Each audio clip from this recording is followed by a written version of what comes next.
તમે કઈ બાજરી આ વાવી ચીની મેક્સ નહીં, સનમેક્સ નહીં. ઓકે સનમેક્સ ન્યુટ્રિશિક્સ કંપની. તો તમને આ બાજરી કેવી લાગી?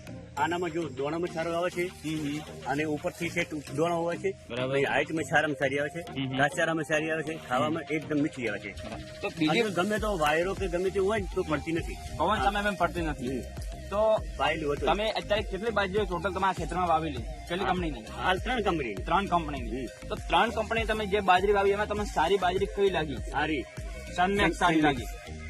બીજી બાજરી કરતા સનમેક્સ શું કારણ લાગી સારી લાગી તમને? જે હાઈટ સારી આવે છે અને દોનો રે ને ડોકો પતલો આવે છે મજબૂત, અને હાઈટમાં વધારે આવે છે, અને હાઈટમાં વધારે. ખાવામાં આવે છે, અને જેટલી ઘડી વાટો એટલી ઘડી લીલી રહે. ઓકે જ્યાં સુધી તમે કટિંગ ના કરો ઘાસચારાનો નીલો રહે, પવન સામે પડતી નથી, પડતી નથી. ખાવામાં પણ મીઠી. ગઈ સાલ પણ વાવી હતી તમે? હા વાઈતી. બરાબર. પાણી થોડુંક ઓછું હતું ને એટલે ઓછી થઈ. અને આ સાલ આ સાલ પાણી ફૂલ ભરપૂર મળે છે. આ સાલ પાણી ભરપૂર મળ્યું.